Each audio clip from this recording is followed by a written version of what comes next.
Welcome back to Stamping at the Warren, and today I have this Newlyweds card for you using the Bloomin Hearts framelits thinlits dies, and I've used Whisper White cardstock, and the actual die cut is using the shimmery white cardstock, so it has a bit of a glisten to it, and I've used the same paper for the sentiment down here, which has come from the Teeny Tiny Sentiments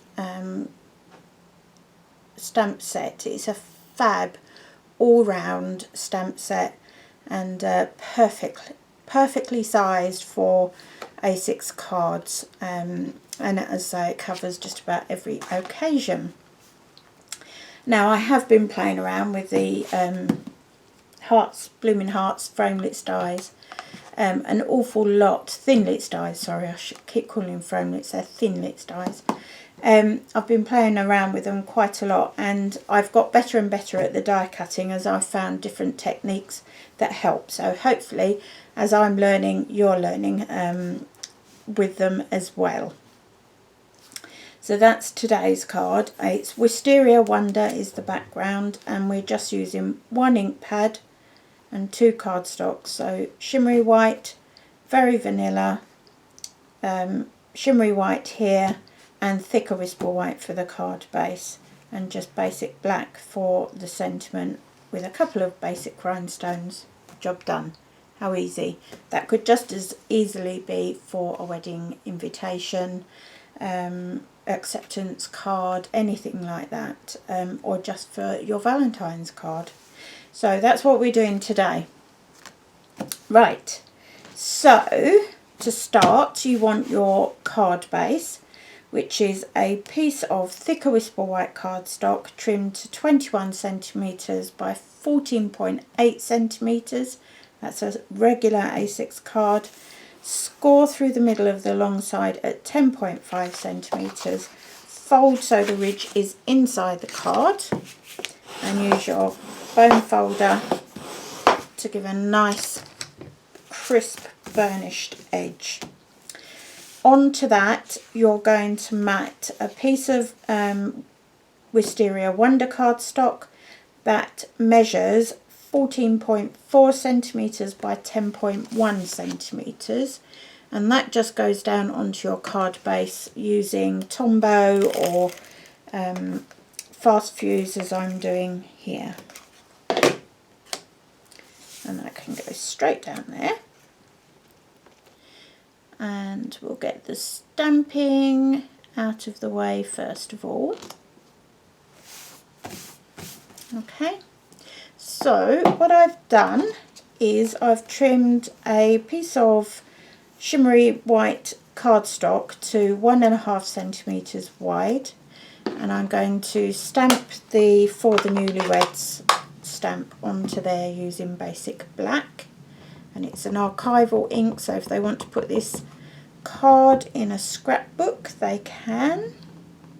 A lot of my clients, that when I make their Christmas cards, when I make their wedding cards for them, their wedding invitations and such forth, they come back to me for scrapbooking classes, which is great because then I get to see all the fun even if I've not attended. Right, so I did show you how to do this the other day. So the easiest way is either to feed the cardstock through from this side. If it's a bit of a tight fit, feed it through from this side. So you can't go any wider than 1.5 centimetres. That's as wide as this punch will take. So what I've done here is I've actually fed the card between the cutting blades and out through the top of the punch. Get it centralised, punch that end off, rotate it round by 180 degrees, pop that back between, I don't know if, can you see there, it's between the cutting plates, and again just punch, and there is your little sentiment label, and you can make that as long as you like, up to 12 inches if you wish. And then on the back of there I'm going to pop some Stampin' dimensionals, and as I'm getting towards the end of these, I'll just measure up probably to about there and use those edge bits as well, and they add an extra bit of thickness to create a nice stable sentiment. And that goes just down on this bottom corner here. There you go. And that can go to one side until we've done the die cutting. So for the die cutting, I have played with the magnetic platform, with the multi-purpose platform, and with the and the name of it has gone, the new platform. It will come to me in a moment, but the new platform as well. And I've actually found, for me, because my machine is getting a little bit long in tooth, it has been very, very well used. I cannot complain at all at how my Big Shot has performed. Right, so, oh look, I've just tipped all my tools over. That was clever. Right, so I've got a piece of shimmery white cardstock here. I found that the shimmery white cardstock and the thicker Whisper White cardstock have a much better cut effect, and I think that's because they are a slightly thicker, denser cardstock, and you seem to get a much nicer, crisper, cleaner cut with them.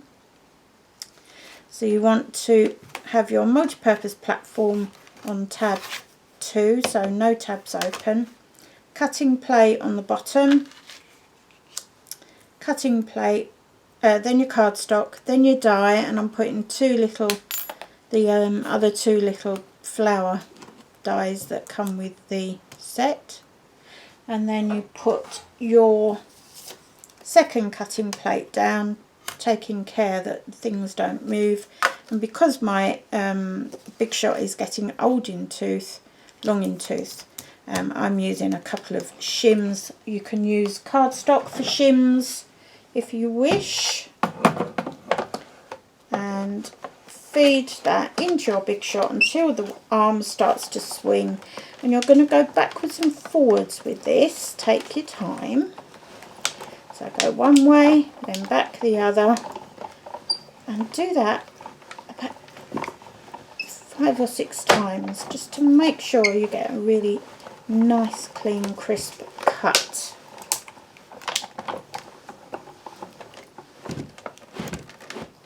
The newer your machine is, the more likely you are to get a clean cut, probably on the first pass through the machine. But as I say, mine is a bit older and I can still hear it clicking and clunking away, which means it's probably still cutting.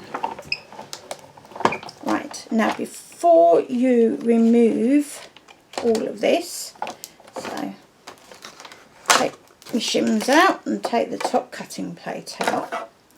But before we remove everything, I'm going to take the 2 little flowers off, and then I'm going to look on the back to see if all of these have been cleanly cut, and they do appear to have been. So I'm going to put my Big Shot down and gently remove the die cut from the surrounding cardstock. There's your 2 extra little flowers, so all you do with those is poke a paper piercing tool in, it will loosen those up, and then you've got your little die cuts. There you go, so 2 extra little flowers there. And with your actual die, if you've got any bits of cardstock left in the die, just give it a good wrap on the table edge, and that will get rid of any spare bits of bits of cardstock hanging around. Let's pop those there because we're going to make a bit of a mess now. Right, what you're going to do is you're going to hold the middle of the card firmly in your hand, and with the other hand you're going to start flicking. and slowly work your way all the way around that die cut.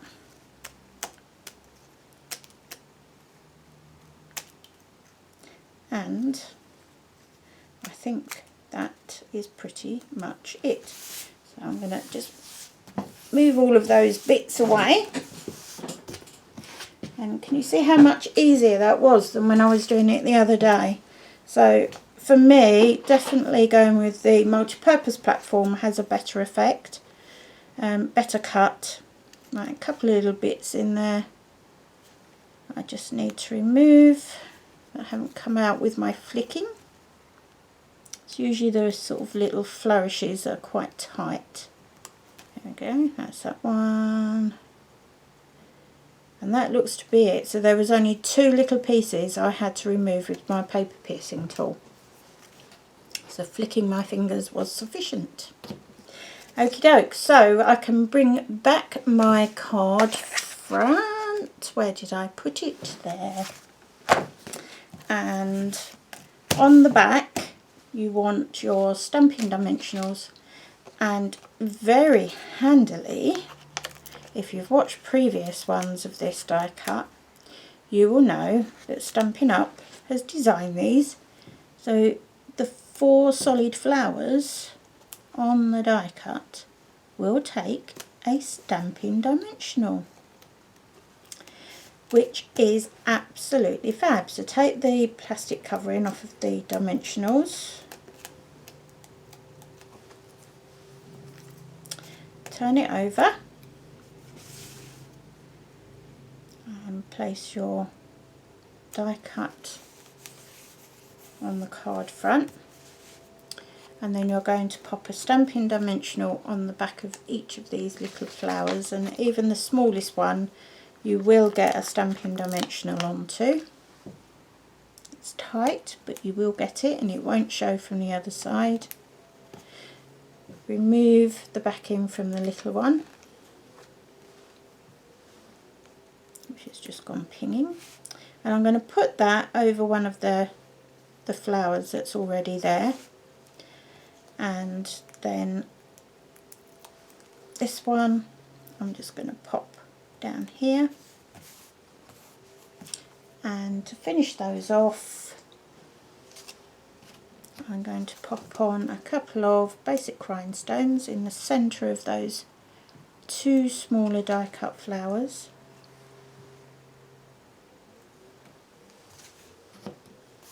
And there you have today's card. I hope you like that. Have a go. Let me know if using it this way works for you too. You can leave comments in the comment section under today's video, or you can pop over to my blog at www.stampingatthewarren.blogspot.co.uk, and you will find a full written tutorial on there as well. So however you find it easiest to retain information, you can find a way through a combination of my blog posts and my videos. Thank you ever so much for watching today. Should you be interested in asking for a quotation on wedding invitations and you live in the UK, please give me a call on 0775 958 7004 or kim.tolton@googlemail.com, and that information is down on the show more section as well. And I'll see you tomorrow. Thanks for watching, and ta-ta for now.